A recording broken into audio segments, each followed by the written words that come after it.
Hi everyone, welcome to a new devlog. In this episode, we'll look at using geometry nodes to create Ivy in Blender for environments, improvements to the player movement, doors, and the notification system for interacting with objects. So let's get started. I have been trying to use geometry nodes for production for a long time, and always ended up leaving it for other solutions. But this time I decided to create geometry nodes for the creation of Ivy. The system is quite simple. It works with a mesh from vertices and edges. Then I convert it to a curve, so the behavior is very similar to the NURBS curves. The advantage of doing it this way is that you have more control over moving the vertices to create the shapes you want. As you can see, I created some variables to be able to make adjustments.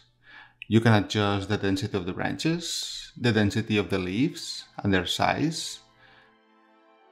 And on the other hand, we can add flowers, change their size, and choose between 3 different types, which gives a lot of variety. The biggest challenge was to create the dynamic UVs so that once we export it to UE5, we can apply the materials we want. As you can see, the result is very good, and the most important thing is that it opens the door to incorporating this workflow to create other assets like trees, walls, houses, etc. On the other hand, I have integrated the directional roll for the player, so dodging attacks is very effective and fun. The system is quite basic.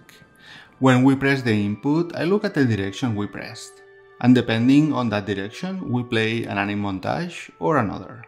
In total, there are 4 montages for front, back, right, and left directions. I have also added a boolean variable called canMove to stop the player's movement. This is especially useful when I need the controller active, but I don't want it to affect the player. For example, when the player starts, the player is sleeping, and we can move until we press the interaction button. Then he plays the wake up animation, and when the animation finishes, the player is allowed to move.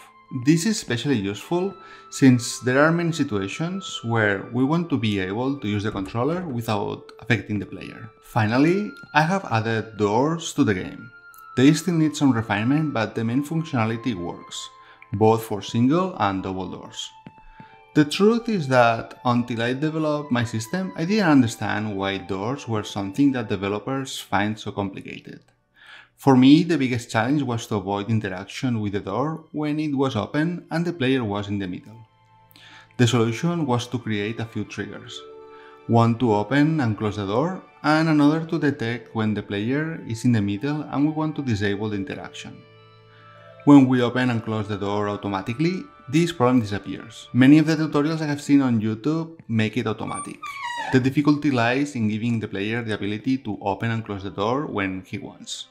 As you can see, the result is quite acceptable. On the other hand, I have added a notification system. This system aims to inform the player of possible actions when we interact with objects. As you can see, when it's an object, appears the message to pick it up. Or in the case of the doors, notifies us when we can open or close them. Finally, I have started to add real content and work on the beginning of the game. As you can see here, the player wakes up in his house, and his grandmother, who is in the kitchen, has a dialogue that will give us the first quest, where we will learn to use the inventory, equip ourselves, etc. etc. I have also worked on refining the environments, improving the assets, and optimizing the materials using material instances. Using real content makes the game feel more real and satisfying to work with. And that was all the development for this week. I hope you liked it. As always, thank you very much for watching and see you next week.